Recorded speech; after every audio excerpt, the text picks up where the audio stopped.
Welcome to Labor Talks, a podcast by NJASAP and for NJASAP that shares important news and information that you consume on your schedule.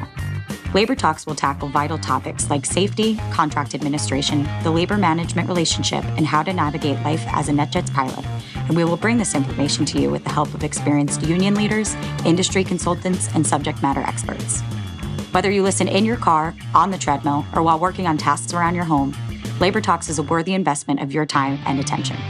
Join your fellow pilots and advocates as Labor Talks.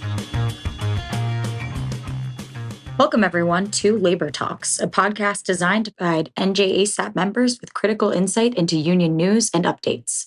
I'm your host, Clare Carey, and with me today is NJASAP President, Capt. Pedro Leroux.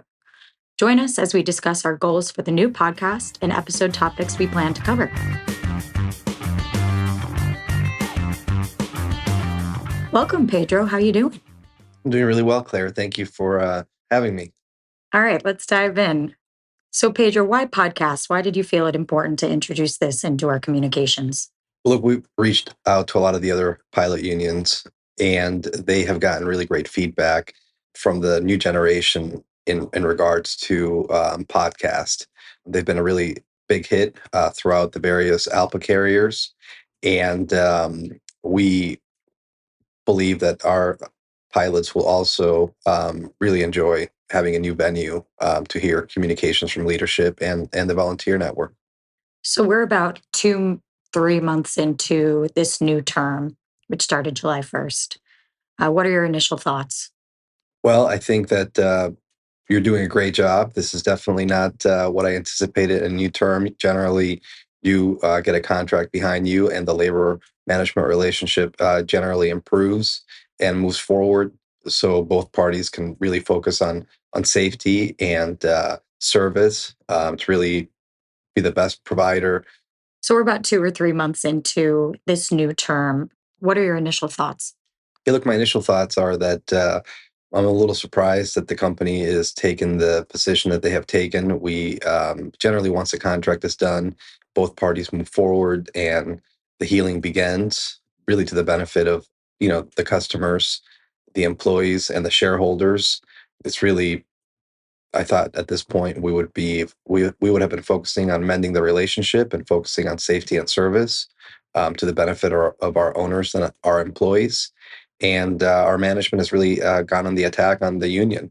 So this is not at all where I thought we would be, but we're going to move forward and we're going to continue to try to heal the relationship, but it takes two to be able to do so. So you mentioned healing the relationship. I assume that would be one of your goals going into this year.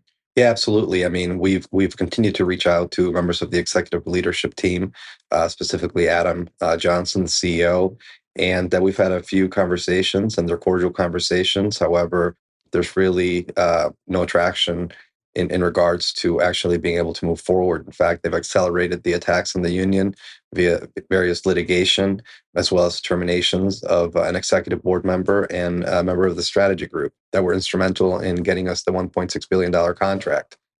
Tell me about that contract. We signed that TA in April.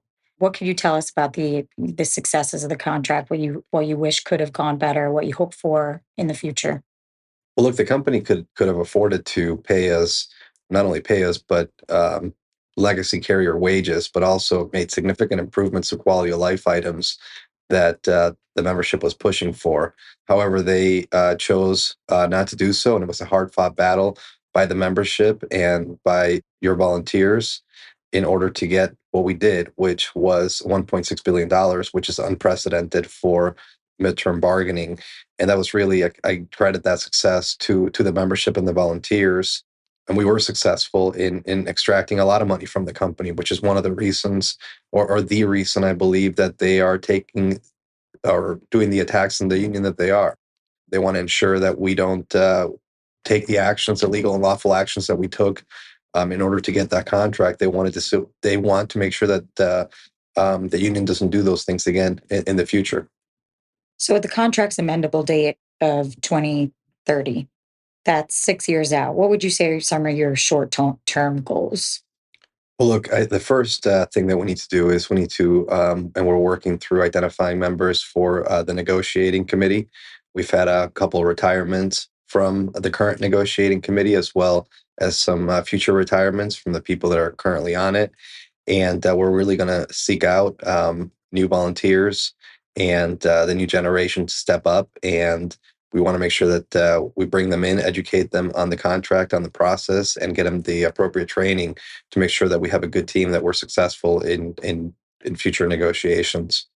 Would you say it's imperative that we start introducing the younger generation of pilots into the union fold?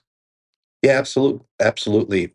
Look, the new generation, they are the future of this union, and I'm 44 years old right now.